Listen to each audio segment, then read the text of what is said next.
2025 May 24 Kerala തീരത്ത് Liberian പതാകയുള്ള container കപ്പൽ MSC Elsa 3 മുങ്ങിയത് തെക്ക് കിഴക്കൻ അറബിക്കടലിൽ കാര്യമായ പാരിസ്ഥിതിക തകർച്ചയ്ക്ക് കാരണമായതായി ഭൗമശാസ്ത്ര മന്ത്രാലയത്തിന് കീഴിലുള്ള centre for marine living resources and ecology നടത്തിയ പഠനം സ്ഥിരീകരിച്ചു. തിരുവനന്തപുരത്തെ വിഴിഞ്ഞം തുറമുഖത്ത് നിന്ന് കൊച്ചിയിലേക്ക് പോകുകയായിരുന്ന 28 വർഷം പഴക്കമുള്ള കപ്പൽ ആലപ്പുഴയിൽ നിന്ന് ഏകദേശം 25 കിലോമീറ്റർ തെക്കു പടിഞ്ഞാറാണ് മറിഞ്ഞത്.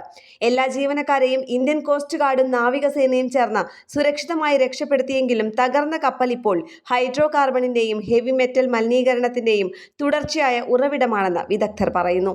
ജൂൺ 2 മുതൽ ജൂൺ 12 വരെ fishery of oceanographic research vessel Sagar സംപാതയിൽ നടത്തിയ ഗവേഷണ സർവേ കൊച്ചിക്കും കന്യാകുമാരിക്കും ഇടയിലുള്ള 23 സ്ഥലങ്ങളിൽ സർവേ നടത്തി. 54 മീറ്റർ താഴ്ചയിൽ സ്ഥിതി ചെയ്യുന്ന തകർന്ന സ്ഥലത്തിന് സമീപവും വിശദമായ നിരീക്ഷണങ്ങൾ നടത്തി.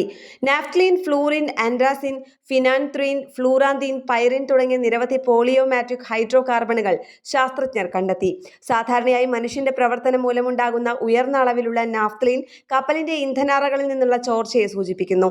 പെട്രോളിയം ഉൽപ്പന്നങ്ങളുമായി സാധാരണയായി ബന്ധപ്പെട്ടിരിക്കുന്ന നിക്കൽ, ലെഡ്, ചെമ്പ്, വനേഡിയം എന്നിവയുൾപ്പെടെ വെള്ളത്തിൽ സൂക്ഷ്മലോഹങ്ങളുടെ ഉയർന്ന സാന്ദ്രതയും കപ്പലിൽ കണ്ടെത്തി. കപ്പലിന്റെ അവശിഷ്ടങ്ങൾ എണ്ണയുടെയും ഖനലോഹങ്ങളുടെയും പ്രാദേശിക മലിനീകരണ സ്രോതസ്സായി മാറിയിരിക്കുന്നുവെന്ന് കണ്ടെത്തലുകൾ സ്ഥിരീകരിക്കുകയാണ്.